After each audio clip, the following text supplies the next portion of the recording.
Hi my dear sweet family, ఈరోజు మరొక valuable కంటెంట్తో మీ ముందుకు వచ్చేసాను. కంటెంట్ నేమ్ వచ్చి పెళ్ళి ఆలస్యానికి గల కారణం ఏంటి, పెళ్ళి త్వరగా అవ్వాలంటే ఏం చేయాలి, ఇది కంటెంట్ నేము. అయితే ఎందుకు ఈ కంటెంట్ అంత వాల్యుబుల్ అన్నాను అంటే, జీవితానికి అత్యంత ముఖ్యమైన ఘట్టం ఏదంటే పెళ్ళి. ఆ పెళ్ళిళ్ళు అంత సులభంగా అవడం లేదు. అందుకు గల కారణాలు కొన్ని జాతకరీత్యా ఉండవచ్చు, కానీ తెలిసి చేసే పొరపాటులు, కొన్ని తెలియక చేసే పొరపాటుల వల్ల కూడా ఈ జాడ్యం అనేది జరుగుతూ ఉంది. జాడ్యం అంటే ఈ ఆలస్యం అనేది జరుగుతూ ఉంది. సో ఈ రోజుట్లో వీటన్నిటికీ ఒక ఫుల్ క్లారిటీ ఇచ్చేద్దాం. ఫస్ట్, తెలిసి చేసే తప్పిదాలు అంటే ఏంటి అనే దాని గురించి చూద్దాం. తెలిసి చేసే తప్పిదాలు అంటే ఏవో కాదు.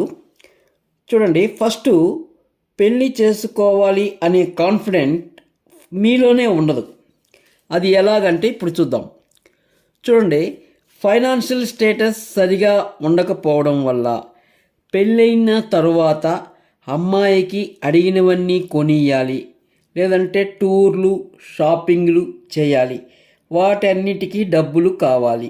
లావియస్గా ఖర్చు పెట్టలేకపోతే ఎక్కడ చీప్ అయిపోతామో, ఇది మీ మానసిక సమస్య. ఇంకొక మానసిక సమస్య ఏంటంటే అమ్మాయి క్యారెక్టర్ ఎలా ఉంటుంది, ఇది ఒక సమస్య. ఇప్పుడు మీలో ఇన్ని సమస్యలు, ఇన్ని లొసుగులు పెట్టుకొని అమ్మాయిలో మాత్రం చాలా ఎక్స్పెక్ట్ చేస్తారు. ఏంటివంటే అందము, అనుకువ, గుణము, చదువు, భక్తి, లోకంలో అమ్మాయికి ఎన్ని మంచితనాలు ఉన్నాయో అవన్నీ కోరుకుంటారు. సో ఇన్ని పనికిరాని ఆలోచనలు, బలహీనతలు పెట్టుకొని పెళ్లి ప్రయత్నం చేస్తే ఎలా కుదురుతుంది చెప్పండి? మీ పరిస్థితి ఇలా ఉంటే అమ్మాయి పరిస్థితి అయితే ఇంకోలా ఉంటుంది. అది ఎలా ఉంటుందో చూద్దాం.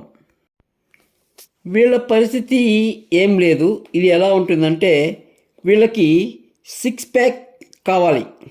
6 ప్యాక్ అంటే కేవలం 6 పాకెట్ బాడీ మాత్రమే కాదు.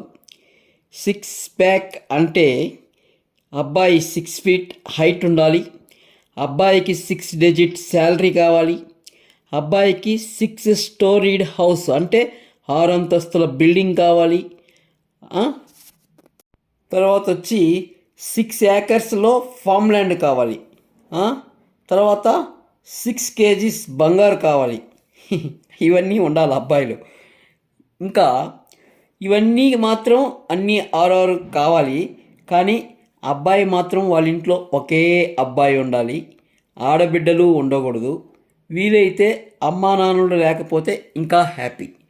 ఇది ఆడపిల్లలు కోరుకునే ఆలోచనలు. సో ఈ విధంగా ఇలా ఉంటే వారికి మీరు నచ్చరు, మీకు వారు నచ్చరు. ఇది బేసిక్ ప్రాబ్లం. సో అమ్మాయికైనా అబ్బాయికైనా ఈ విషయంలో నేను ఇచ్చే సలహా ఒకటే. ఏంటంటే, కలిమి, బలిమి, అందం ఇవన్నీ అశాశ్వతం. ఇవి దేవుడు ఎప్పుడు ఇస్తాడో తెలీదు, ఎప్పుడు తీసేస్తాడో తెలీదు. మీరు చూడాల్సింది ఒకటే, అమ్మాయికి అబ్బాయికి పొంతనలు ఎన్ని వచ్చాయి అనేది మాత్రం చూసుకోవాలి. అంటే భార్యాభర్తల యొక్క అన్యోన్యతకు సంబంధించిన ప్రామాణికాలు, అంటే వాళ్ళిద్దరికీ ఏకీభవించే లక్షణాలు, ఎన్ని గుణాలు వస్తాయని వాటిని పొంతనలు అంటారు. అవి జనరల్గా 30-36 ఉంటాయి. కానీ 18 కంటే ఎక్కువ వచ్చేస్తే మిగతా విషయాలన్నీ పక్కన పెట్టేసి వారికి పెళ్ళి చేసేసినామంటే 10 కాలాల పాటు చల్లగా ఉంటారు. ఇది శాశ్వతమైన ఆస్తి. ఏది? పొంతనలు అనేటివి. అవి కానీ రాకుండా మిగతావన్నీ ఎన్ని ఉన్నా 3 నాళ్ళ ముచ్చటే అవుతుంది. ఇది తెలిసి చేసే తప్పిదం.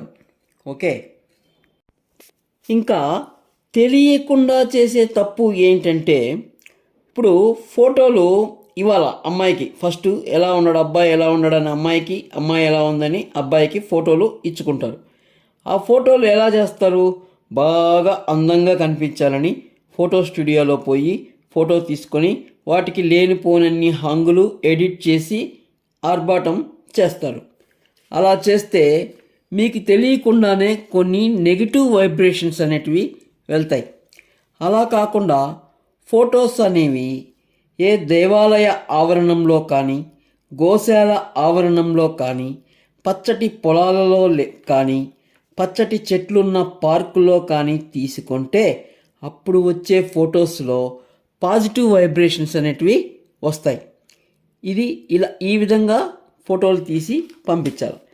ఇక పరిహారాలకు వస్తే, అంటే ఇప్పుడు ఈ పెళ్ళి ఆలస్యం అవుతుంది కదా, ఏదో కొన్ని జాతక రీత్యా కొన్ని ఇంకేదన్నా అవాంతరాల వల్ల పెళ్ళిళ్ళు లేట్ అయిపోతుంది. అలాంటి వాటికి మనమిచ్చే మోస్ట్ సక్సెస్ఫుల్ పరిహారాలు ఉన్నాయి. అవి ఏంటివో చెప్తాను. మోస్ట్ సక్సెస్ఫుల్ అంటే చాలామంది పాటించి ఫలితాలు పొందినటువంటి మెథడ్స్ అన్నమాట. అలాంటి పరిహారాలు ఏంటివి నేను చెప్తాను, చూడండి. నేను చెప్పిన పై విధంగా మెంటల్ స్టేటస్ స్థిరంగా ఉంచుకొని ఫొటోస్ కూడా పాజిటివ్ వైబ్రేషన్స్తో ఇచ్చే ప్రదేశాలలో తీసుకొని అప్పుడు నేను చెప్పే పరిహారాలు కానీ చేస్తే 100కి 100% మీ పెళ్ళి ఏడాది తిరగకుండానే అయిపోతుంది. మరి ఆ పరిహారాలు ఏంటంటే, మొదటిది, మీరు మొదట పెళ్ళి ప్రయత్నం అనేది చేస్తారు కదా, ఆ చేసేది తొలి ఏకాదశి, అంటే దొత్తల ఏకాదశి అంటారు. ఈ తొలి ఏకాదశి రోజు తప్పకుండా పెళ్ళి ప్రయత్నం అనేది చేయాలి. మీ బంధువులతో కానీ, పేరెంట్స్తో కానీ ఈ పెళ్ళి ప్రయత్నము ఒక ముగ్గురితో చేయాలి. ఇది మొదటి పరిహారం. ఆ రోజు కానీ ఏ పని స్టార్ట్ చేసినా, అది పెళ్ళే కావచ్చు, విద్యాభ్యాసమే కావచ్చు, ఉద్యోగం కోసమే కావచ్చు, ఏ పనైనా ఆ తొలి ఏకాదశి అనే రోజు కానీ చేస్తే మాత్రం ఖచ్చితంగా సంవత్సరం లోపల మంచి ఫలితం అనేది వస్తుంది. అందుకు అది ఇక్కడ పరిహారంగా చెప్తున్నాం. ఇక రెండవ వాల్యుబుల్ పరిహారం ఏంటంటే, 60 రోజులు ఆవుకు, గోమాతకి 60 రోజులు క్రమం తప్పకుండా టమోటా పండ్లు పెట్టి వాటికి నమస్కరించి త్వరగా పెళ్ళి అవ్వాలి అని కోరుకోవాలి. ఇది పరిహారం. ఒకవేళ మధ్యలో అబ్బాయికి కానీ అమ్మాయికి కానీ ఏదైనా ఆటంకాలు వస్తే, అమ్మాయిలు బహిష్ట అయినప్పుడు కానీ, లేదా అత్యవసరంగా వేరే పని మీద ఏదైనా పడి వేరే ఊరికి వెళ్ళాల్సి వచ్చి ఈరోజు ఈ పని చేయలేని పక్షంలో వీరి యొక్క దుస్తులు ధరించి వేరేవారు, వీళ్ళ తమ్ముళ్ళు, వీళ్ళ బంధువులు, వీళ్ళ ఫ్రెండ్స్ ఎవరో ఒకరు వీళ్ళు డైలీ వేసుకునే డ్రెస్సు, షర్టో లేదా గౌను ఏదో ఒకటి వేసుకొని ఏ రోజైతే మీరు చేయరో ఆ రోజుల్లో వాళ్ళు మీ డ్రెస్ వేసుకొని వాళ్ళు కంటిన్యూ చేస్తే ఎలాగైనా 60 రోజులు మాత్రం తప్పకుండా పూర్తి చేయాలి. మధ్యలో ఏదైనా 2-3 రోజులు ఉంటే మీ వదిలి వాళ్ళు తిరగచ్చు, మళ్ళీ మామూలుగా కౌంట్ అయిపోతుంది మామూలుగానే. సో ఆ విధంగా ఒక్కరోజు కూడా గ్యాప్ లేకుండా 60 రోజులు కంప్లీట్ చేయాలి. ఇలా చేస్తే ఖచ్చితంగా ఎలాంటి దోషాలున్నా మొత్తం వెళ్ళిపోతాయి. అప్పుడు పెళ్ళి ప్రయత్నం అనేది మీరు కాదు, మీకోసమే మిమ్మల్ని ఎత్తుక్కుంటూ సంబంధాలు వస్తాయి, పెళ్ళి చేసుకుంటారు. ఇది నేను చెప్పాలనుకున్న పరిహారం.